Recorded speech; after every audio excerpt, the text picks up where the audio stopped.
Welcome to ZOP Gaming channel.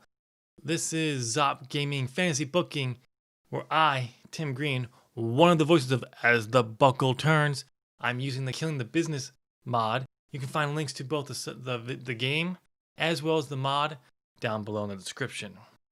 Today is week 1 of September. This is the Go-Home-Show 2 All Out. And before we dive into that, be sure to check out the end of the video where you can find the top 5 rankings for both the singles men and women and tag teams for men and women's divisions. Also, if now down below, I'm going to be including not only the AEW Dark results, but I'm also having a link to my Excel file or Google Sheet, so you can actually go in there and see all the wins and losses for every single character on the roster. So let's get into the card. As always, there's more on the card than what I cover in the highlights. In our main event, John Cena makes his in-ring debut for AEW against Kip Sabian. We have another match in the best of 7 between MJF and Jungle Boy. The AEW World Women's Champion Hikaru Shida defends against Mercedes Martinez after she got a victory over a few weeks ago. We have the contract signing between FTR and the Young Bucks for their match at All Out. And we have in the opener, we have the TNT champion Hangman Page taking on Kenny Omega one-on-one non-title matchup. Kenny wants that win back. We'll have to see how Cody's going to react to this. And there's so much more. So let's roll it. Are you ready?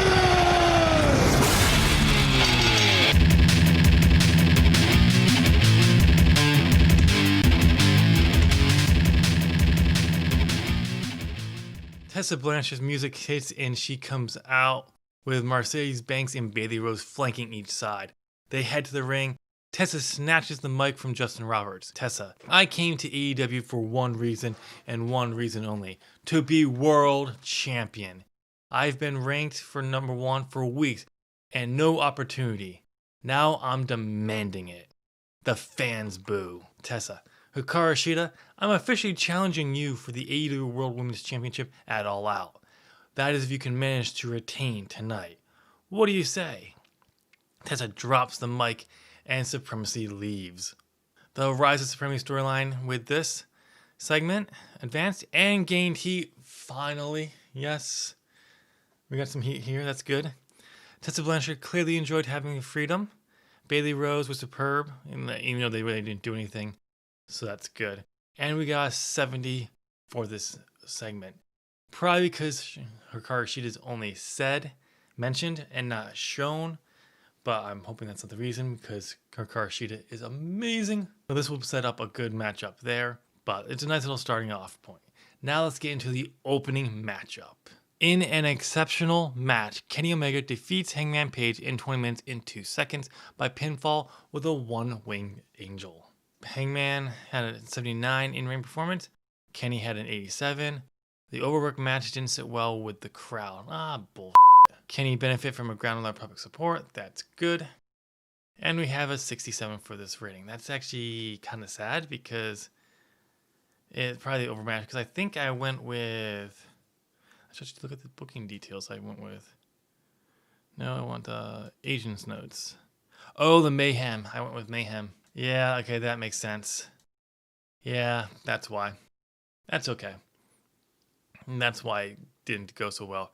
If I had this like Steal a Crowd or Wild Brawl, I'd probably been fine. I'll still take it. It should have been higher, but it's still very good for the match, the segment ratings I get for my top talent. So I'll take it. Hangman recovers in the ring after his loss. Cody's music hits and he comes out down to the ring. The two stand staring at each other down.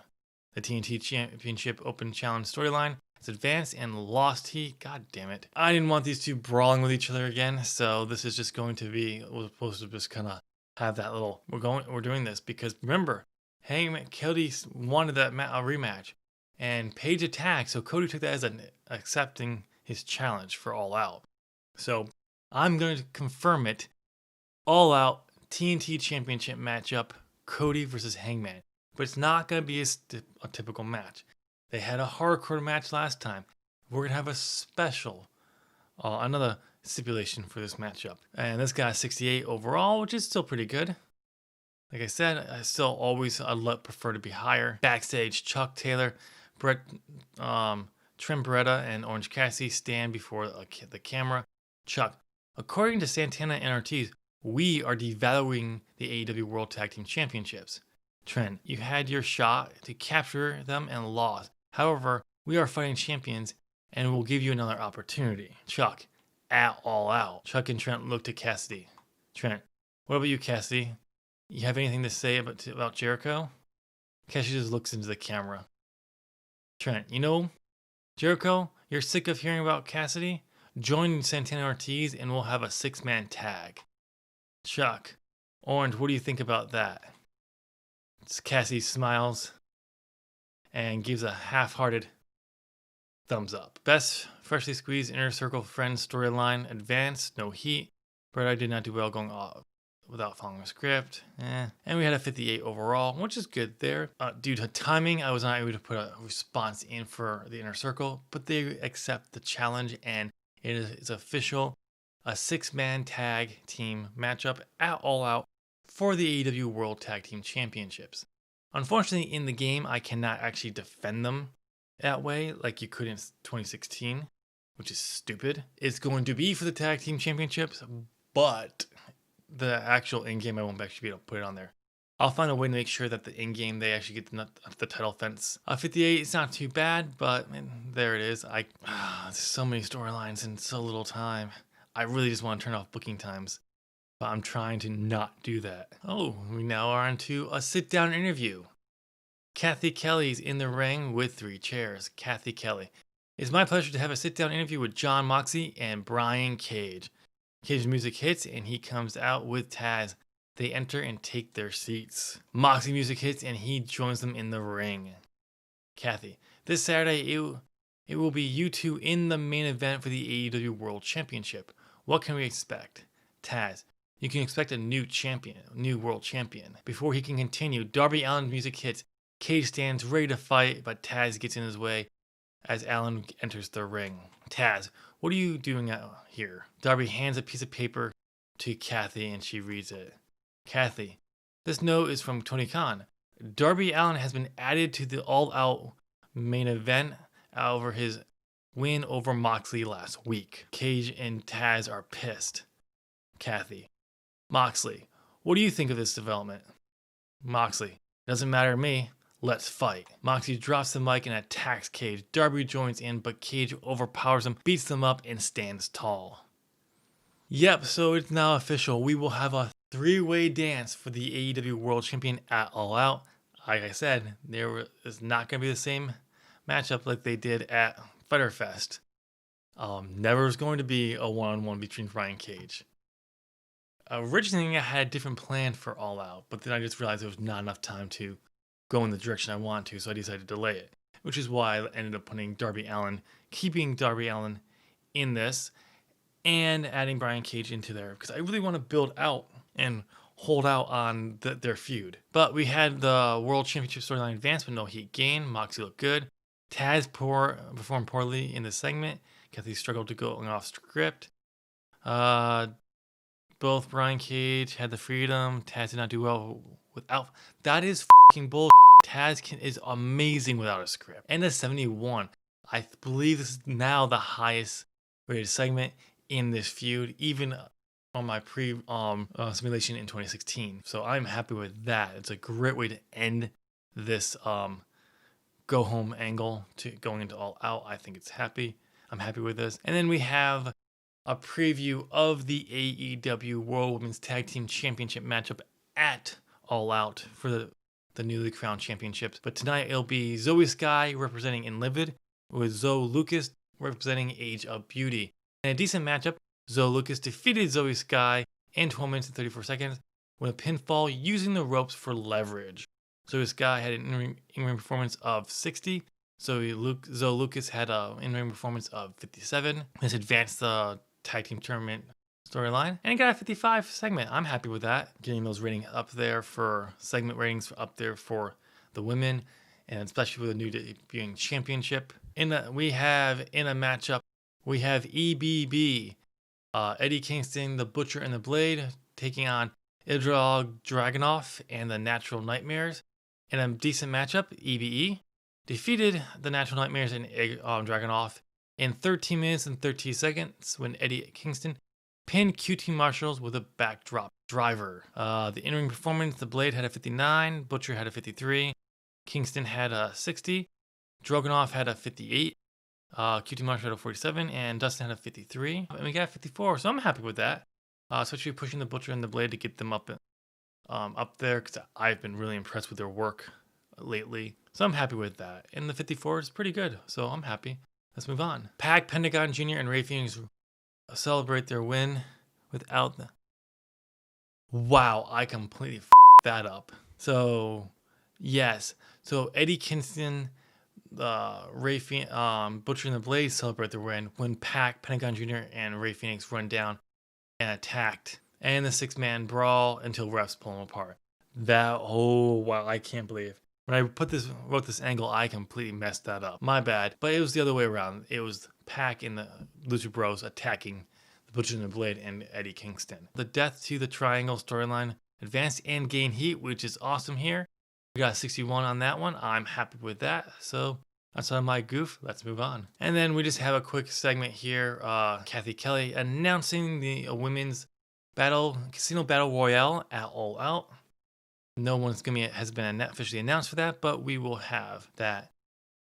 Now we're going into the contract signing. Alex Marvez is in the ring that has been set up to look like a boardroom. Marvez, we're going to have the official contract signing for FTR and the Young Bucks. FTR music hits and they come out. They enter the ring. The Young Bucks music hits and they walk straight to the ring. Marvez, you all have read the contract. Nick signs the contract. Matt does too and picks up the mic after. Matt, see you Saturday. The Young Bucks walk off. Dax and Cash smile. Marvez looks confused. He turns to address FTR, but Cash signs the contract and Dax follows him. He grabs the mic afterwards. Dax, enough words have been said. It's time for action. FTR leaves. Martez, what just happened? The Elite Fracture storyline advanced here and gained heat. Finally, this one's gaining heat. I think this has been losing some heat lately. So this has been gone up. Everyone did excellent here. So I'm happy with that. And then we have a 71 segment rating, which is great. I'm happy with that. It's a great way to head into their matchup at All Out. I know contract signings aren't the best, and I just you know what? These two have been going at it. There's nothing more to say. It's time to get them in the ring. So I'm just gonna have them sign the contract and have it done at All Out. We're gonna get that at All Out. It's official now and signed. We have the AEW World Women's Champion Hikaru Shida defending against Mercedes Martinez. And about that, had good heat and decent wrestling. Hikaru Shida gets a win here, taking back that loss to Martinez in 14 minutes and 43 seconds by pinfall. I'm not even gonna try to pronounce that. I'm gonna destroy it. Hikaru Shida makes her defense number 5 of the AEW World Women's Championship. Hashida had a 63, Martinez had a 59 in-ring performances, and we got a 58 overall matchup. I wish this was higher. This should have been higher, I think. Shida celebrates her retaining the AEW World Women's Championship. She doesn't celebrate long. She asks for a mic. Shida, Blanchard, I accept. See you at All Out. Shida drops the mic and exits the ring. The Rise of Supremacy storyline advances with the segment, but no heat gain. God damn it. Hikaru Shida improvised well throughout the segment, which is good. And we got a 64. There we go, 64. Now, this would have been great if we got her up to the 70s, like we had Tessa, Blanchard, and Supremacy. But that's still awesome for Shida. MJF comes out to the ring with Wardlow. He grabs a mic and enters the ring. MJF, I know all of you idiots were looking forward to another match between myself and Jungle Boy. You're not going to get it. Fans boo. MJF, boo all you want. I have proven I am better than Jungle Boy. When I beat him 2 weeks ago, making the matchup 4-2 wins. That's right. My win at Fyter Fest makes me the winner of the best of 7. Jungle Boy's music hits and out he comes. Jungle Boy, you know, Maxwell, With that logic, it just shows you how much of an idiot you are. MJF laughs. Jungle Boy, I challenged you to a best of 7 after Fyre Fest, which makes that win not count. MJF, oh, it counts. MJF leaves the ring. Jungle Boy, you can leave, but the bell will ring in a moment and you will be counted out. Then at All Out, it will happen again and it will be a definitive proof that I, Jungle Boy, am better than you. MJF stops, sneers at Jungle Boy. He returns to the ring. So the better than you storyline advanced. Goddamn, no heat was gained. Everyone did very well here, which is good. And we got a 61 match segment rating. So I'm happy with that. And about that, good heat and decent wrestling. Jungle Boy defeated MJF in 12 minutes and 23 seconds by pinfall. MJF had an in-ring performance of 59. Ooh, Jungle Boy had a 64. That's actually really good. The better than you storyline advanced, but no heat gain. God damn it. The segment of 57. I wish it was higher, but it's actually very good for what they've been drawing. So I'm happy with it. I'll take it, but like always, I really want everything higher. I really do, but it's still very good. I know it's still good for that. But that evens it out to 3-3. No, that doesn't make any sense. In our main event, we have John Cena taking on Kip Sabian. And all that great heat and decent wrestling, John Cena defeated Kip Sabian in 10 minutes and 14 seconds by submission. John Cena in-ring performance was 68. Kip Sabian had an in-ring performance of 51. I gotta check their pairing because I can't remember why that is. But we got there. But yeah, 57 is not too bad. But with John Cena, you'd think it'd be higher. John Cena celebrates his first match win in AEW. The fans cheer when Cena's music cuts off and Kenny Omega hits. Omega walks to the ring and grabs a mic from Justin Roberts and enters the ring. Omega, John, can I call you John, right? I just wanted to come out here and thank you. Thank you for helping me get through a rough patch. John Cena is happy to help. Omega, I know you're just being modest, but you helped me to remember who I am. Now that I've gotten my wins back, it's time for a new win. Fans chant All Out. Omega, Kenny Omega versus John Cena at All Out. Fans cheer. Kenny offers the mic to Cena. He takes it. Cena, Kenny, it would be an honor to face the best bout machine at All Out. Kenny smiles. The two shake hands. Kenny pulls the mic towards him. Omega, oh, you won't be facing the best bout machine. You'll be facing the cleaner. Kenny pulls Cena in, nails a V-trigger. He drops the mic. He picks up Cena and hits a one-winged angel on him and stands over him. The Elite Fracture storyline advanced in the segment and gained heat, yes, which is great, and a 74 for the final angle of the match, concluding in Kenny Omega versus John Cena at All Out. But it is an official. Kenny Omega will take on John Cena at All Out. That should be a great matchup. With that being the final one, let's see how the Go-Home-Show 2 All Out did. God damn it. We lost popularity in 10 regions? How the f*** did we lose popularity? We actually had pretty good matchups. Well, that's dumb. The show increased popularity in 13 regions, but we lost popularity in some regions. But we got a 64. It is what it is. God damn it. I wish it was higher. Oh well. We're going to simulate this to the next day, see what's going on with it. Because it's something I want to show you that I probably should have shown before, but this is what I wanted to show you because this happened last week. Zumi, it was twice by both the tag teams, because on Dark, she teamed with them. Both came out and said Zumi was very good and should be given more time, which I plan on doing anyway. So that's really good. I just wanted to share that whole thing. But ladies and gentlemen, that's all we have. Let me know down in the comment section what you thought of the show. Are you as disappointed as I am with the match, the show rating? Because give your predictions for all the matches that you know of. If I remember, I'll post the full card for All Out down below. If you like this, you made it to the end of this video, give this video a thumbs up. It helps support ZOP Gaming. Also, if you enjoyed this video, please consider sharing it on your social media. It helps, another way to help out the channel. You made it to the end of the video, so please hit that subscribe button, ring that bell, and turn on all notifications so you know when all ZOP Gaming Fantasy booking and other ZOP content go live. Thank you again so much for watching. Be sure to stay tuned to the end of this video so you can actually see the top 5 rankings for all the divisions, and I'll chat with you in my next video. Bye!